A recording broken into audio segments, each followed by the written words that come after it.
Oi, pessoal do nono ano, tudo bem? Hoje a nossa aula 25/8 é Pop Art versus Expressionismo Abstrato.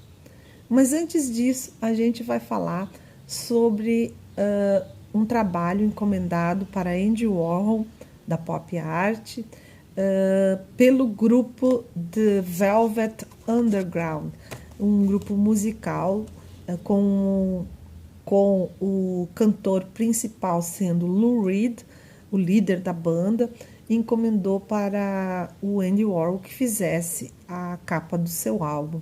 E Andy Warhol desenha uma banana e faz a serigrafia de uma banana no álbum. O álbum fica famoso não só pelas músicas, mas também pela imagem da banana, o que mais tarde Andy Warhol reproduziu novamente a imagem e ficou bem famoso pela ousadia de colocar uma banana apenas numa capa de um álbum musical. Os Estados Unidos, na época, 1960, eles estavam no curso do movimento de história da arte expressionismo abstrato. O expressionismo abstrato ele surge de uma expressão em que o artista utiliza apenas formas abstratas, ou melhor dizendo, o abstracionismo, para demonstrar aquilo que sente.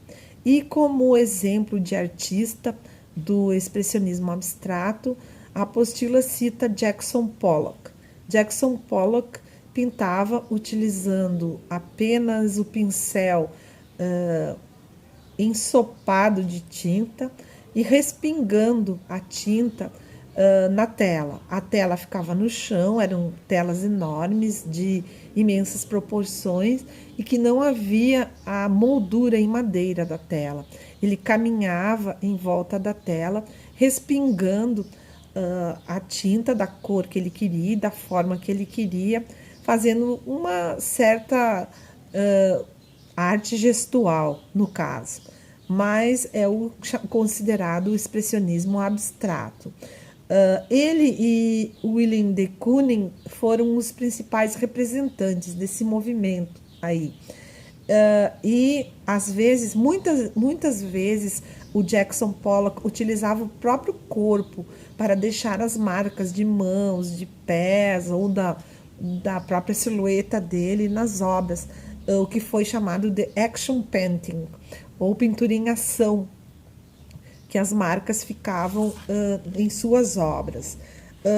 Nessa época, Andy Warhol já começa com seus trabalhos, e começa com seus trabalhos influenciado pela publicidade, que era a área a qual ele pertencia e a qual ele trabalhava, utilizando imagens publicitárias, mas com alguns respingos, da tentativa de ser reconhecido como um expressionista abstrato.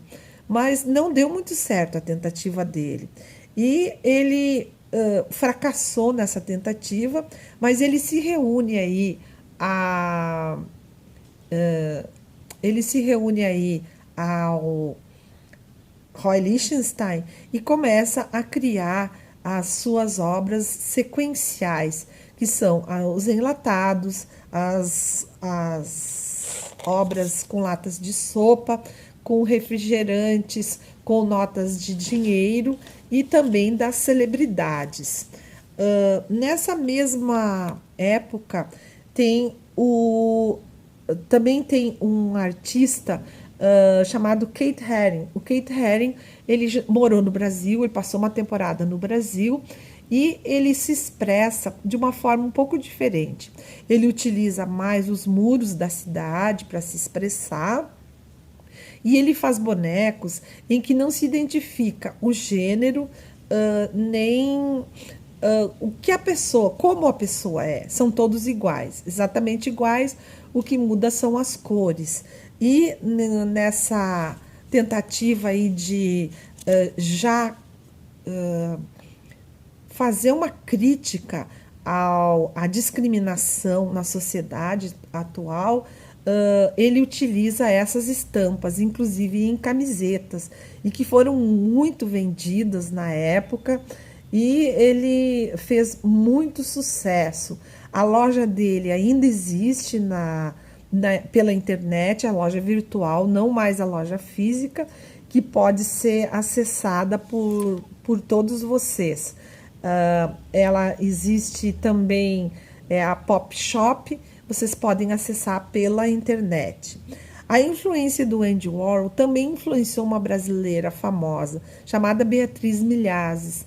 A Beatriz Milhazes, ela cria uma obra com embalagens de doces, embalagens de produtos como chocolates, e em cima disso ela faz uma colagem com círculos e flores gigantes.